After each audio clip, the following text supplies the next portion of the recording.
أشهد أن لا إله إلا الله وحده لا شريك له وأشهد أن محمدا عبده ورسوله اللهم صل على سيدنا ومولانا محمد وعلى آل سيدنا ومولانا محمد وبارك وسلم إنك حميد مجيد۔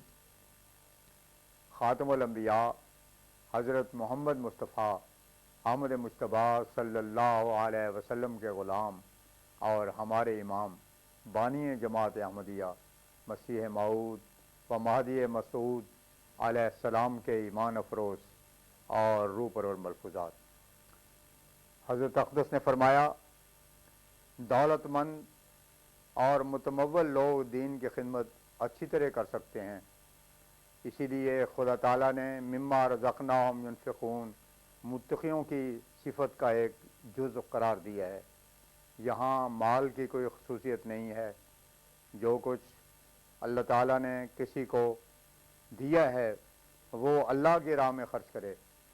مقصود اس سے یہ ہے کہ انسان اپنے بنی نوع کا ہمدرد اور خادم ہے۔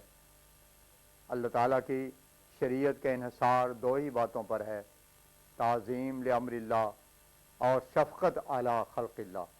پس مما رزقناہم ینفقون میں شفقت علی خلق اللہ کی تعلیم ہے۔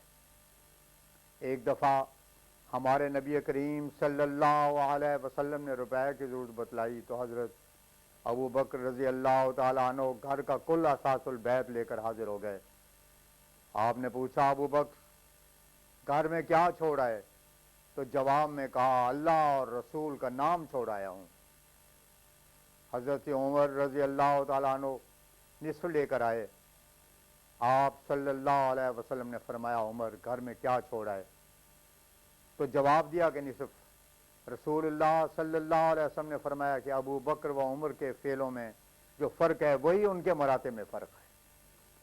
فرمایا، دنیا میں انسان مال سے بہت زیادہ محبت کرتا ہے، اسی واسطے علم تعبیر رویا میں لکھا ہے کہ اگر کوئی شخص دیکھے کہ اس نے جگر نکال کر کسی کو دیا ہے تو اس سے مراد دل ہے۔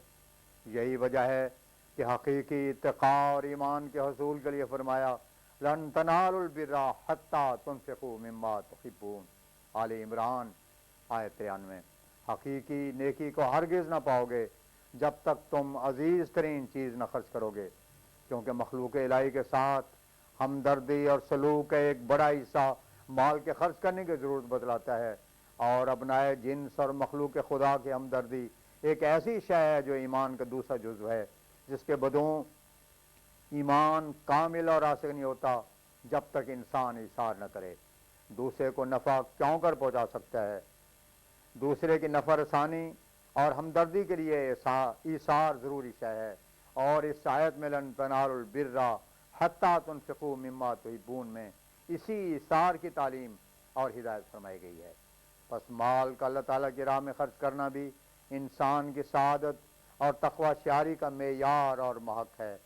ابو بکر رضی اللہ عنہ کی زندگی میں للہ وقف کا معیار اور محک وہ تھا جو رسول اللہ صلی اللہ علیہ وسلم نے ایک ضرورت بیان کی اور وہ کل اساس البیت لے کر حاضر ہو گئے۔ فرمایا، میں یہاں ایک ضروری امر بیان کرنا چاہتا ہوں کہ انبیاء علیہ السلام کی ضرورتیں کیوں لائق ہوتی ہیں۔ اللہ تعالیٰ اس بات پر قادر ہے کہ ان کو کوئی ضرورت پیش نہ آوے، مگر یہ ضرورتیں اس لیے لائق ہوتی ہیں تاکہ للہ وقف کے نمونے مثال کے طور پر قائم ہوں، اور ابو بکر کی زندگی کا وقف ثابت ہو، اور دنیا میں خدائے مقتدر کی ہستی پر ایمان پیدا ہو، اور ایسے للہ وقف کرنے والے دنیا کے لیے بطور آیت اللہ کے ٹھہریں، اور اس مخفی لذت اور محبت پر دنیا کو اطلاع ملے جس کے سامنے مال و دولت جیسی محبوب اور مرغوب شے بھی آسانی اور خوشی کے ساتھ قربان ہو سکتی ہے، اور پھر مال و دولت کے خرچ کے بعد للہ وقف کو مکمل کرنے کے واسطے وہ قوت اور شجاعت ملے کہ انسان جان جیسی شے کو بھی خدا تعالیٰ کی راہ میں دینے سے دریغ نہ کرے۔ غرض انبیاء علیہ السلام کی ضرورتوں کی اصل غرض دنیا کی جھوٹی محبتوں اور فانی چیزوں سے منہ موڑنے کی تعلیم دینے اور اللہ تعالیٰ کی ہستی پر لذیذ ایمان پیدا کرنے اور ابنائے جنس کی بہتری اور خیر خواہی کے لیے اثار کی قوت پیدا کرنے کے واسطے ہوتی ہے۔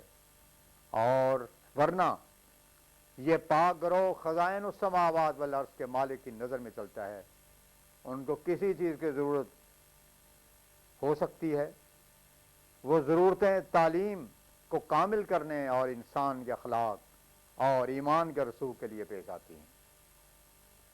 فرمایا مفسر کہتے ہیں کہ یقین سے مراد موت ہے، مگر موت روحانی مراد ہے، اور ظاہری بات یہ ہے کہ اس کا مقصود بالذات کیا ہو، جس کی تلاش کرنے کے لیے یہاں ایما اور اشارہ ہے۔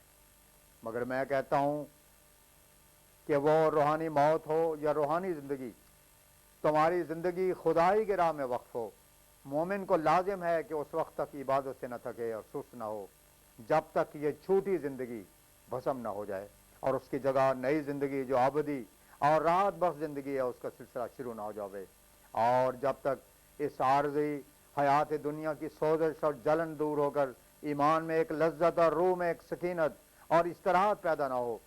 یقیناً سمجھو کہ جب تک انسان اس حالت تک نہ پہنچے ایمان کامل اور ٹھیک نہیں ہوتا۔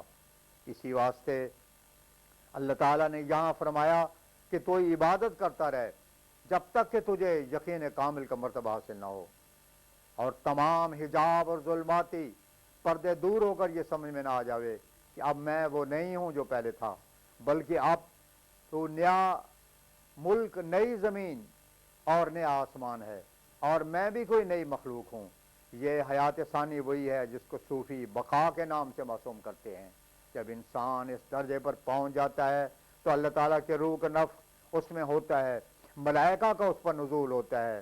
یہی وہ راز ہے جس پر پیغمبر خدا صلی اللہ علیہ وسلم نے حضرت ابو بکر رضی اللہ تعالیٰ عنہ کی نسبت فرمایا کہ اگر کوئی چاہے کہ مردہ اور میت کو زمین پر چلتا ہوا دیکھے تو وہ ابو بکر کو دیکھے، اور ابو بکر کا درجہ اس کے ظاہری اعمال سے ہی نہیں بلکہ اس بات سے ہے جو اس کے دل میں ہے۔